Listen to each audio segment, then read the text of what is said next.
konsepnya seperti family office. Ada nggak sih Pak ajakan omongan dari Den Pak? Oh, saya udah denger lama isu-isu, tapi biar aja. Kalau Dan bisa bangun sendiri, bangun dia sendiri.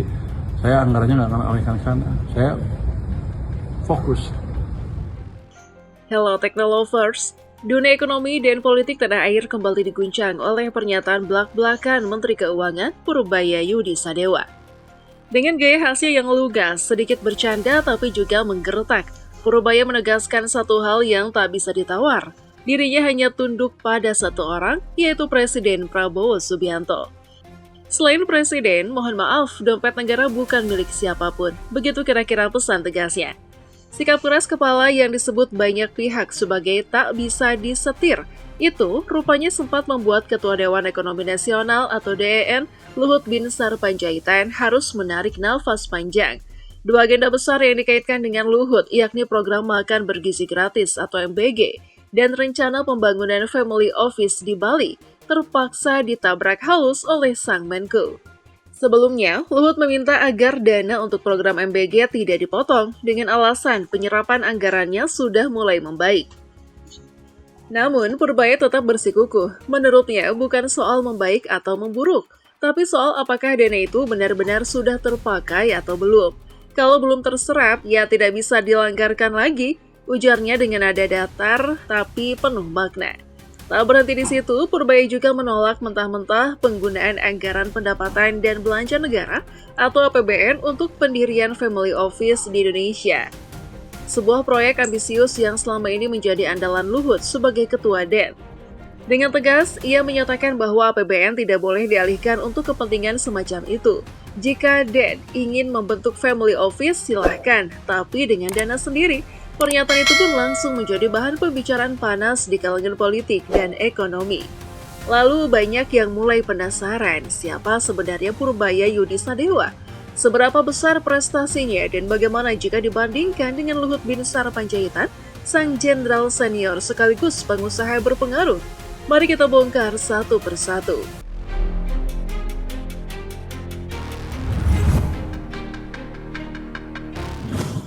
Sepak terjang dan harta kekayaan Purbaya Yudi Sadewa. Purbaya Yudi Sadewa bukan sosok baru di dunia ekonomi. Ia menamatkan pendidikan sarjana teknik elektro di Institut Teknologi Bandung atau ITB sebelum melanjutkan studi S2 dan S3 di bidang ilmu ekonomi di Purdue University, Indiana, Amerika Serikat. Karirnya dimulai jauh dari dunia birokrasi. Ia sempat bekerja sebagai field engineer di Schlumberger Overseas SA dari tahun 1989 hingga 1994. Setelah itu, Purbaya beralih ke dunia riset ekonomi dan bergabung dengan Dana Reksa Research Institute sebagai senior ekonomis antara 2000 hingga 2005. Dari sinilah namanya mulai dikenal publik.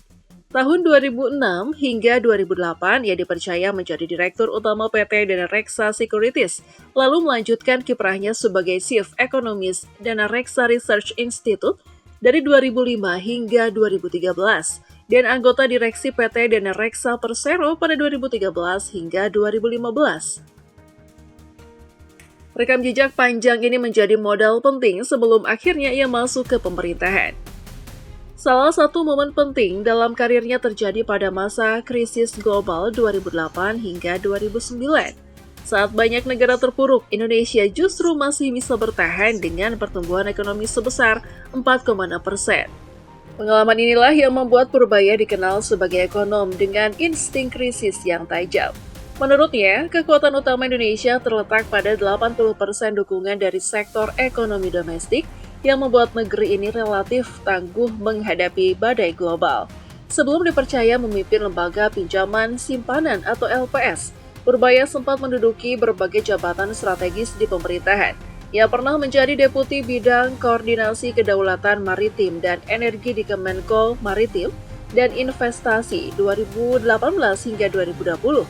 Staf khusus bidang ekonomi di Kemenko Maritim 2016 hingga 2018, serta Deputi 3 bidang pengelolaan isu strategis di kantor staf Presiden 2015.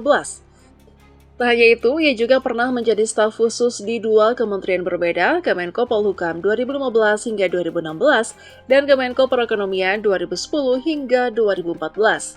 Di luar pemerintahan, Purbaya aktif di berbagai lembaga seperti Komite Ekonomi Nasional 2010 hingga 2014, Dewan Pertimbangan Kadin 2016 hingga sekarang, dan Indonesia Economic Forum 2015 hingga sekarang.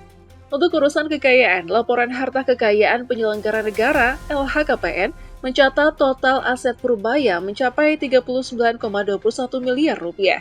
Dari jumlah itu, tanah dan bangunan menjadi porsi terbesar, yakni 30,5 miliar rupiah, yang sebagian besar berada di Jakarta Selatan.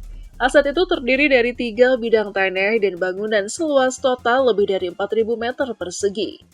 Selain properti, Purbaya juga memiliki koleksi kendaraan senilai 3,6 miliar rupiah.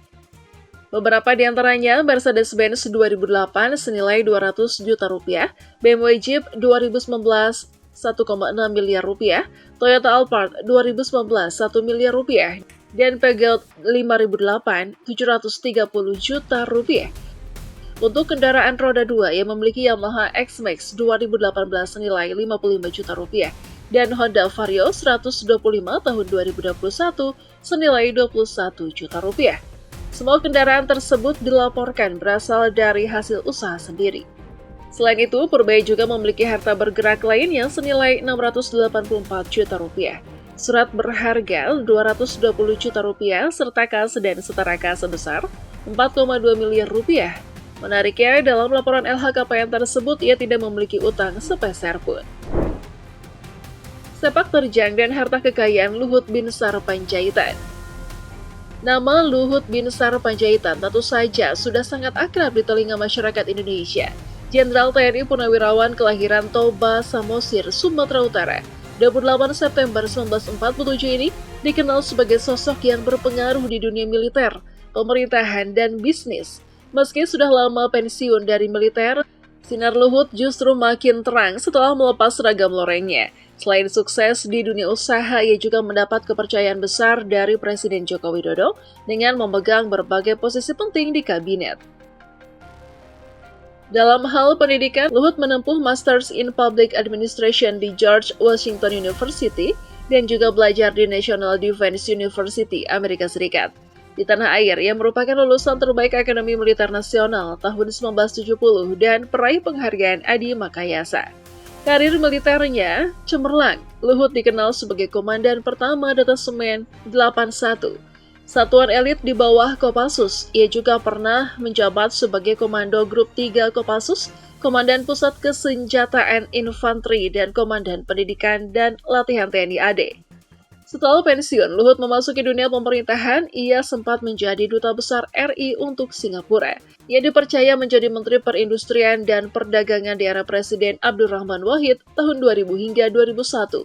Di masa pemerintahan Presiden Jokowi, Luhut kembali dipercaya mengemban sejumlah jabatan penting, mulai dari Kepala Staf Kepresidenan 2014 hingga 2015, hingga Menteri Koordinator Bidang Kemaritiman dan Investasi. Selama perjalanan karirnya, Luhut telah menerima berbagai penghargaan, baik di bidang militer maupun sosial. Di antaranya Ernst & Young Entrepreneur of the Year, penghargaan dari Komite Olahraga Nasional Indonesia tahun 2006 sebagai pembina olahraga terbaik, serta gelar Komandan Resort Militer Terbaik se-Indonesia 1995.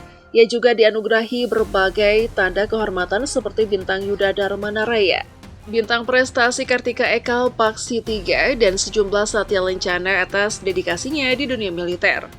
Beralih ke urusan kekayaan, data LHKPN per Februari 2025 mencatat total harta Luhut mencapai 1,43 triliun rupiah. Aset tersebut mencakup tanah dan bangunan senilai 251,6 miliar rupiah yang tersebar di berbagai daerah mulai dari Bogor, Jakarta, Bandung, Malang, hingga Tapanuli Utara. Untuk kendaraan, Luhut memiliki 7 unit mobil dan motor dengan total nilai sekitar 6,25 miliar rupiah. Di antaranya ada Isuzu Panther 2006, Toyota Alphard 2016 dan 2022, Lexus LS 500H Eksekutif 2022, serta Mitsubishi Triton 2023. Sementara untuk motor, ia tercatat memiliki Honda Supra 2015 dan Honda Beat 2020, yang semuanya diperoleh dari hasil sendiri. Selain properti dan kendaraan, Luhut juga memiliki harta bergerak lain senilai 3,38 miliar rupiah, surat berharga 374,7 miliar rupiah, kas dan setara kas 164 miliar rupiah, serta harta lainnya 294,5 miliar rupiah. Menariknya, meski tergolong miliarder dengan kekayaan fantastis, Luhut masih memiliki utang sebesar 51,23 miliar rupiah, sebagaimana tercatat dalam laporan resmi LHKPN. Jika dibandingkan, Luhut dan Purbaya seperti kutub yang berbeda tapi saling melengkapi. Luhut adalah simbol kekuatan lama seorang jenderal senior yang punya jaringan luas, pengaruh besar, dan reputasi sebagai problem solver di lingkaran istana. Sementara Purbaya mewakili wajah baru birokrasi, seorang teknokrat yang berpikir rasional, berpegang pada data dan tidak segan menolak jika sesuatu dianggap tidak sesuai aturan. Pertarungan pandangan antara keduanya mungkin terlihat seperti gesekan, tapi justru disitulah dinamika pemerintahan berjalan. Negara memang butuh figur seperti Luhut yang bisa mengeksekusi visi besar dengan cepat, tapi juga perlu sosok seperti Purbaya yang memastikan setiap langkah tetap berada di jalur fiskal yang aman. Dan satu hal yang pasti dalam dunia politik dan ekonomi Indonesia yang penuh warna, ketika Luhut dan Purbaya berbeda arah, publik tahu ada sesuatu yang besar sedang terjadi di balik layar.